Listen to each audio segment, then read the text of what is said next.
अधिकारों या संवैधानिक नैतिकता के विरुद्ध है तो वह शून्य होगी। इंग्लिश।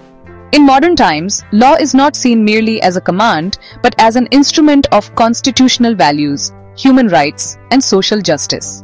हिंदी। उदाहरण, केशवानंद भारतीय केस 1973। सुप्रीम कोर्ट ने कहा कि संविधान की बुनियादी संरचना से परे कोई कानून वैध नहीं हो सकता। हिंदी। इससे स्पष्ट है कि विधि से ऊपर भी कुछ सिद्धांत मौजूद हैं, जैसे संवैधानिक नैतिकता और मानवाधिकार। English. The Indian Constitution and judiciary have repeatedly emphasized that if any law violates fundamental rights or constitutional morality, it is void. English. Example. Kesavananda Bharati case, 1973. The Supreme Court held that no law can be valid if it destroys the basic structure of the Constitution. English.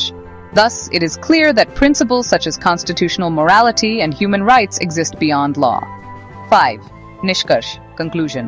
Hindi. अतः यह कहना पूरी तरह सत्य नहीं है कि विधि के परे कोई विधि नहीं है। हिंदी।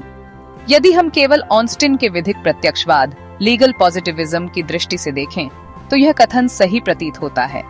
हिंदी। लेकिन यदि हम नैसर्गिक विधि, संवैधानिक नैतिकता और मानवाधिकार की दृष्टि से देखें तो विधि के ऊपर भी कुछ उच्चतर सिद्धांत मौजूद हैं। English.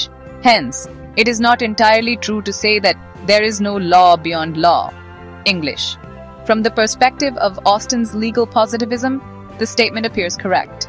English. But from the perspective of natural law, constitutional morality, and human rights, there exist higher principles beyond state-made law. धन्यवाद।